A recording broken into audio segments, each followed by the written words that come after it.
If Dave Mackenzie, our first presenter, can, so his start, he is from Princeton Review, and yeah, if you can get started now, that'll be great. Thanks. Great, thank you for that. And thanks everyone for joining us here today. My name is Dave. As you just heard, I'm a veteran course instructor, tutor, and content developer with the Princeton Review. And I started working with that company back in 2004 as an MCAT physics instructor. So I have a long standing knowledge and history with this company, as well as with this specific test, the MCAT, which is why I'm here today to talk to you about it. Our executive director for our operations in Canada is Sunny Coelho. If we have questions after our session today, you can always reach out to Sunny at his contact information here, and I'll have this available at the end as well as our 1-800 number that you can call to reach people at our office in Toronto. And then, of course, if you want more information about our products and services, as well as the different tests that you might be looking into, like whether that's MCAT or GAT or OAT or whatever it might be, you can check out our website, Facebook, and other social media platforms. So what is the MCAT? This is what we're here to talk about today. So the MCAT is the medical college admission test, and it's put together by the AAMC, which is the Association of American Medical Colleges. And one thing we have right beside that is their website, which is an important website to be aware of if you are interested in writing the MCAT. So check out www.aamc.org/MCAT. It's here where you can find information about the test according to the test makers themselves. So get the information straight from the horse's mouth, as it were. It's here where you would register for the test. So obviously in that regard, it's going to be a very important place to be referring back to. So do take a look here, explore their website. Here you can get access to certain practice materials as well to help prep. We'll talk a little bit more about that in a few slides down the way though. So the MCAT as a test is required for entry into most Canadian medical schools, and you can say that more broadly into most medical schools, period. So it's something that if you are interested in pursuing medical school, that you will likely want to take as a test. Some schools, of course, don't require it. For instance, I believe the University of Ottawa doesn't. It's just one example, or the Northern Ontario School of Medicine as well. But there are when you look at those schools that don't require the test, there are, of course, more applicants. So you have that to sort of fight against as well. So it's something to think about. So look at the schools you have in mind. What are their requirements? Will you have to take this test? And probably the answer to that question is yes. So the test itself is what we call a computer-based test. And we like to point this out specifically because some of us might have heard of things like computer adaptive tests. And we want to point out here that this isn't computer adaptive. So some tests like GRE and GMAT, for instance, which we might have looked into, they're computer adaptive, meaning that next question you get to,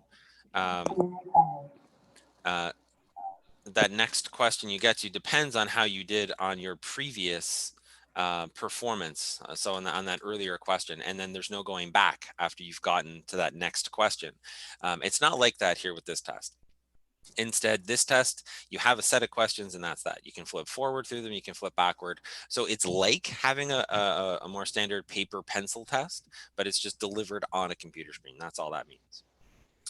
In 2021, there are 30 test dates in Canada, so there are a number of different days that you could write this test. But be aware, it's not like you've got a couple of days each month.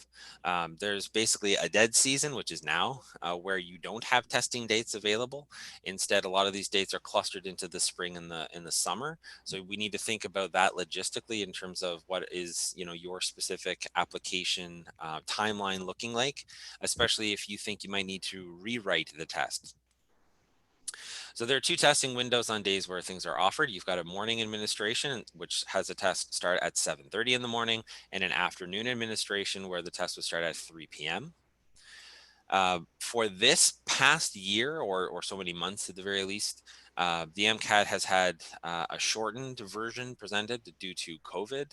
The AMC has said for the 2021 year, they're going back to their more traditional format. But in terms of updates, Whether that changes again for whatever reason, you can follow amc.org/MCAT to get that information, or you can keep up to date with the Princeton Review social media platforms. We publish this kind of information as well. After you write the test, you'll get your scores about 30 days later. And you can write the tests more than once, like I was suggesting before. So it's something to think about. A lot of people who write this test write it more than once, and that's something that you should try to think of again in terms of planning, the logistics of your application. So you hopefully would do it once and get it done, and then that's that. But you need to plan for that second attempt, right? So we note here that you can take it a maximum of 3 times in 1 year, although that's honestly a little tough to do because, like I said, there are only certain months when this is offered, and it's not as if you can just register for 3 different test dates right away, hedging your bets, right? You register for the test once, and then 48 hours after you've written it, then you can register for the test a second time. So that's also something to consider in the logistics here. So 3 times in the course of 1 year, you can write this. You can write it 4 times in the span of 2 years, and you can write it 7 times total lifetime. Though hopefully we wouldn't have to go quite that many in your number of attempts. But it's something that you have to think about. This is a test where you have the ability to void your performance afterward. We typically recommend to students to never void. You have to know that it's been a truly tragic performance, that something very extraordinary has happened to make you want to void the scores, because you might do better than you realize. If you void the scores, it just doesn't get graded. So there's no way to know like what went well that you want to repeat, what actually happened that went wrong to know to remedy for next time. And that attempt, whether you void the score or not, that attempt counts against these 3 times per year, 4 times for 2 years, and 7 times lifetime. So that's something to be aware of as well when you're writing this test. So the structure of the test and what you're actually up against. It's a multiple choice test. Every section has multiple choice questions. They're listed A through D. So you're going to have 4 options, and there are 4 sections in total. Something to be aware of when it comes to multiple choice tests, of course, is that the way you work the problem isn't just there's one way to do it and there's one way to get the answer and that's it. Either you know it or you don't. It's not like that. Where you've got the options in front of you, you have the right answer staring at you amongst a sea of wrong answers. So do bear in mind that process of elimination is your friend for these kinds of tests. And that's true whether you're dealing with physics or verbal reasoning or biology or whatever it is. So think strategically about the test. And this is one of the things that we try to impress upon our students when we're working with them, whether that's in classes or in tutoring, is that you can know all the content, but that's still not going to guarantee you a competitive score. You have to think about, well, how do I use that information in a strategic way for this specific test with its specific format? So multiple choice test, and another thing to notice about that is you'll have the opportunity to be able to actually guess at a question because you don't have to write in your work and try to derive a result, right? Like I said, the right answer is there to find. There's no penalty for a wrong answer, so the recommendation is don't leave anything blank, right? Make sure that you never have a blank option. So the content though for this multiple choice test, we have it described here. The first section you get into is the chemical and physical foundations of biological systems. It's a very long-winded way of basically saying it's your chem phys section. So the way it breaks down is you'll have 95 minutes to cover 59 questions. And when we think about that breakdown, a lot of students will try to say, well, how much time do I have per question? Right? And if you break that down, I think it's something like 1 minute and 26 seconds per question. But it's really not actually that, because roughly 75% of these questions are passage based, meaning on the test, the left-hand side of your screen will present you with a passage. It could be a description of an experiment, some sort of set of theories to explain a phenomenon, but some sort of a write-up. And for these science-based sections, the passage is about maybe say 300 words, and then you'll have a set of questions based on that passage. So you'll have to address the questions with your core knowledge as well as with some help from the information that's in the passage itself. That's going to slow down that pacing per question, or sorry, that's going to dig into your pacing per question because you need to take time to digest that passage. So really what you have is more like 1 minute per question for these sections. So that's something to think about again in terms of the pacing. In terms of the content, like I said, is basically a chem phys section. 30% of the questions cover topics from general chemistry, things you might see in like a first year survey course for chemistry. Another 25% are drawn from information um, from physics. So sometimes I get students asking me, well, how important is physics? Can I sort of leave that on the back burner, kind of make it a weakness, but really focus on chemistry and still get a competitive score? And the answer is not really, because 25% is a non-negligible chunk of this section. The other portions of the test are made up from um, uh, 25% biochemistry, 15% organic chemistry, and 5% biology. So largely some flavorings in chemistry, and then a non-negligible chunk from physics. After this, there's an optional 10-minute break, which we recommend you take because this is just over an hour and a half of sitting in front of your computer screen. So you'll want the break to refresh, put that section behind you, move on to cars. And this is your critical analysis and reasoning skills section, or basically your verbal reasoning portion of the test. So here you'll have 90 minutes to cover 53 questions. So slightly fewer questions and slightly fewer minutes. The pacing is about the same. 100% of the questions here are based on passages. So here you're given a bit of a larger passage, maybe 650, 700 words. Passages often are drawn from things like history or social studies, and you have questions that that could be asking, the purpose of structuring a paragraph a certain way. Questions that ask what the author meant in context when they used a certain word, looking for the main idea of passages, these kinds of things. After that, you'll have a 30-minute optional break. Again, it's not really optional. You do want to take that. It's during this break that you'll have the opportunity to, again, kind of step away from that computer screen, blink, refresh, put all that behind you, get ready for the next half of the test. And this is your time to actually eat something, right, to keep that energy up. Next up would be biological and biochemical foundations of living systems. This is basically your biochem section. Goes back to the same structure we had for the Chem Phys section, 95 minutes for 59 questions, and roughly 75% of these are based on passages. So that other 25% for this section and the previous Chem Phys section as well, that aren't passage based, they're freestanding or discrete one-off problems. You'll know that you have those in front of you because on the left-hand side where you would have seen your passage, it'll say something like, questions 10 through 14 aren't based on a passage. And then you end up getting your one-off problems on the right. So the majority of the content here is again drawn from some more introductory material. So, intro bio, maybe biochem they might see in a second year course, that kind of thing. So about 65% is going to be drawn from topics in biology. Another 25% will be drawn from biochemistry, and then 5% from general chemistry and 5% from organic chemistry. After that, there's another optional 10-minute break, which again, we suggest you take. That's followed up by the psychological, social, and biological foundations of behavior section. So here again, you've got 95 minutes for 59 questions. The breakdown is about 65% topics from intro psychology, another 30% from sociology. And so we recommend having that intro psych and intro soc course under your belt. Much like I was saying for the physics portion of the Chem Phys section, that physics contribution, that first section is non-negligible. You do need to have that like first year physics kind of background to really make sure your score stays competitive. And it's the same sort of thing here for sociology when it comes to this fourth section. That 30% is a pretty big chunk. Our materials that you get when you sign to work up with us include textbooks that cover what you need to know for all of these different content sections, including things like physics and psych soc. So you'll get that with us as well. But in terms of a prereq university experience to help prep you for this, we do recommend those intro courses.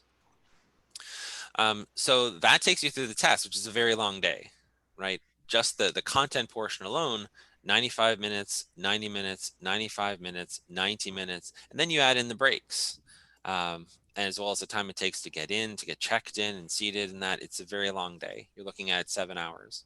So it's a marathon. So not only do you need to know the content and you have to think strategically about how do you apply it, but you also need to build up the endurance to do a test that is this long and probably that new to us. So acquiring practice tests is invaluable, and simulating this testing experience is also invaluable to seeing that score and that performance improve. The scoring for each of the sections is on an admittedly fairly bizarre range of 118 to 132. Um, and each section has that individual scoring range. The average lines up fairly consistently with the median for the stats nerds out here who care about that kind of distinction. And that lands fairly consistently around the 125 mark. There's a little bit of wiggle room there. But basically, the middle of this range is actually the median. The statistics work out pretty well there. And when you quote your MCAT score, someone says, "How did you do on the MCAT?" You're going to provide a number, right? And that's your composite score, which is the sum of all of those section scores. So you add up 4 118s and you get the 472 for the lower end of the score. You add up the 4 132s to get the upper end of the score, which is a 528. And if you add up 4 125s, the median for each of the section scores, you're going to land at a 500. So this seemingly bizarre score is actually pretty interesting and useful for admissions, because the composite score basically says the median is a 500. So if you're a 400 something, then you're the bottom half of test takers. And if you're a 500 something, you're in the upper half of test takers. So it's a nice clean divide to sort of separate the piles of applicants.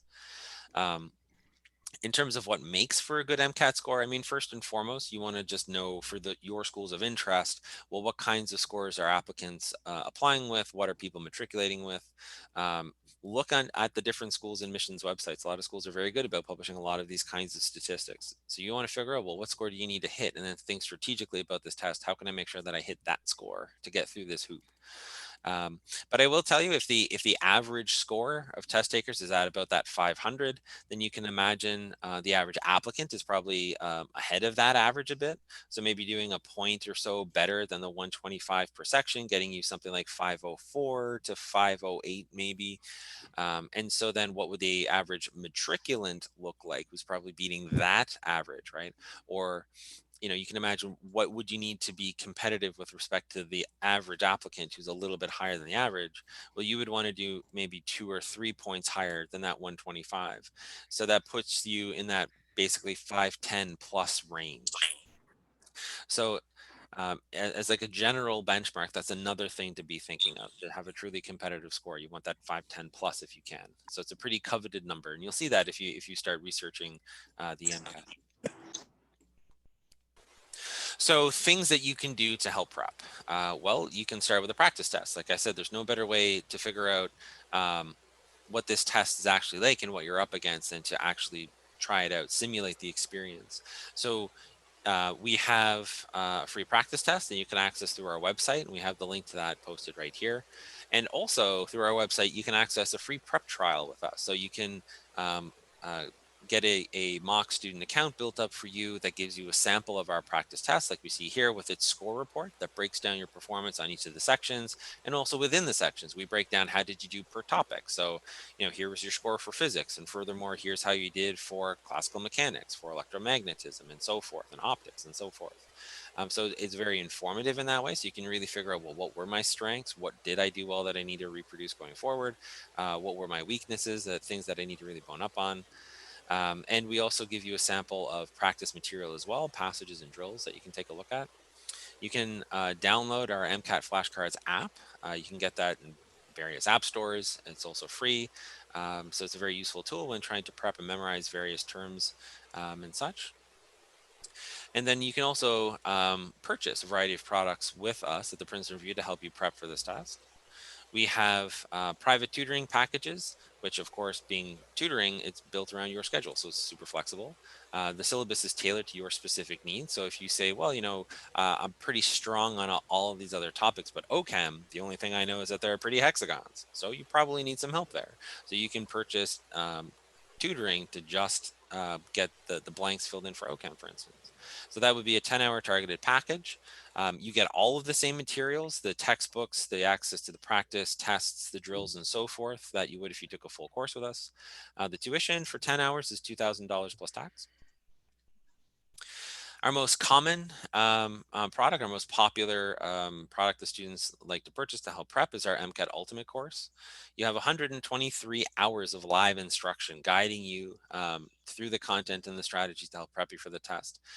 When we offer in-person classes, and there's still a big question mark as to when we'll be able to do that again, you would have 102 hours in person. The other 21 hours is live online, and this traditionally was the Psych Soc course that was always delivered online. Currently, all of our courses are online, of course, due to COVID, but they are still live instruction. You can ask questions, you can have questions asked of you, you can interact, get feedback in real time. It's a great experience, and while in-person classes were on, I personally work both in-person and live classes, and it's a very similar experience and very rewarding for students. You get a team of expert instructors. So with us, you don't just get some one jack of all trades, you get a specific expert in each of the areas. So for instance, my thing is physics, right? I went to U of T to study for a PhD in physics, right? If you need help with physics, I can give it to you. Same sort of thing with the other subject areas. You'll have an expert for bio, an expert for cars, and so forth. When you sign up with us, you get 16 practice tests. And like I said, there's nothing more valuable to your improvement than these practice tests. So you get a lot of them with us, which is fantastic, including the AAMC materials. Online tools, including Medflix videos, which are basically like little YouTube videos that give you a breakdown of a certain subtopic, like hydrodynamics, or a little lesson on magnetism or something like that. Drill Builder to put together questions specifically tailored to what you need to focus on, and diagnostic exams that are comprehensive exams to help you figure out, if you think you're strong in, say, classical mechanics, well, are you, right? Are there little areas of weakness to fill in? Course books delivered as soon as you enroll. You'll get some giant heap of textbooks, right? So a lot of material that says this is what you need to know for the test, with great examples to work through as well.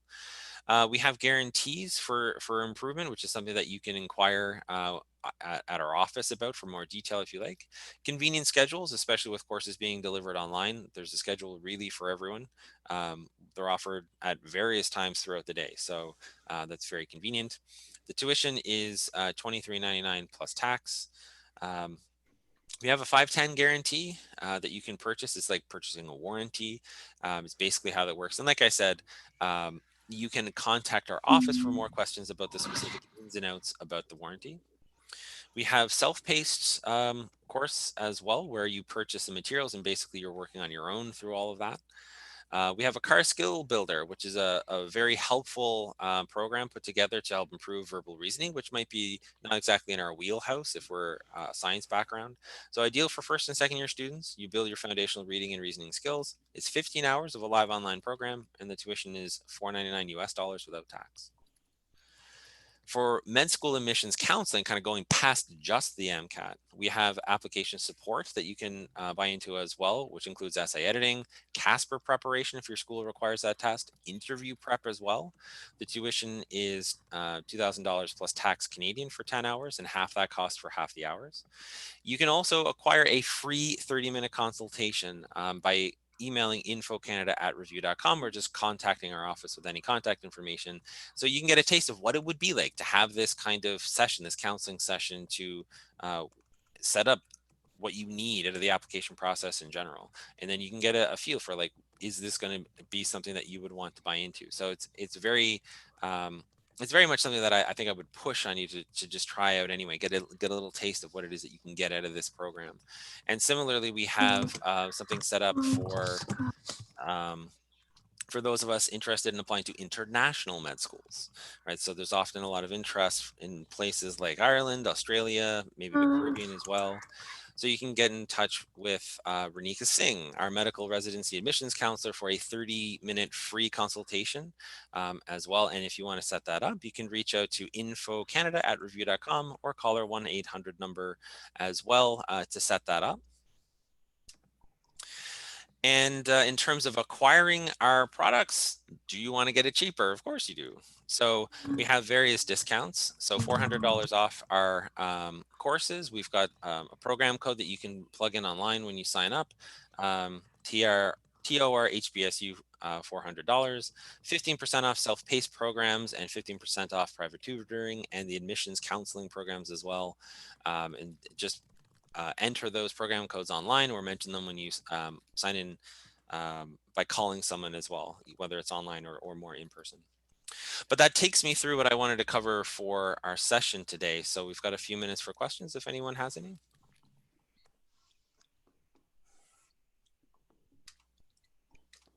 I have a few more questions. It's just that if everyone can put their questions in the chat, that'd be great. I'm just waiting for the next presenter to come in, so you have some time.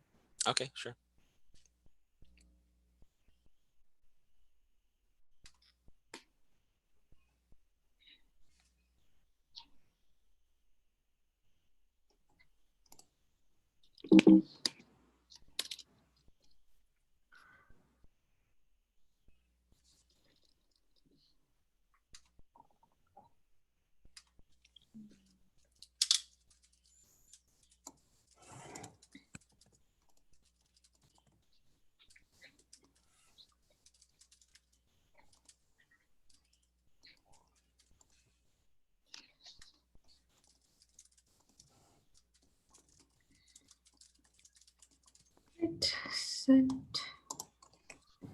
Hey, Natasha, I'm actually here if you want to start at any Okay, point. perfect. Okay, I didn't see you. No, my webcam is unfortunately dead, so I'm cunningly disguised as a cute chickadee. Trust me, it's much better look. It's a much better look than what I actually look like. Okay, perfect. I was gonna try to call you. Okay, perfect. Okay, if there's no other questions, Dave, thank you so much, and we're gonna go on to the next session. So I'm gonna stop recording and then record for SGS. Okay, great. Thank you so much for having us.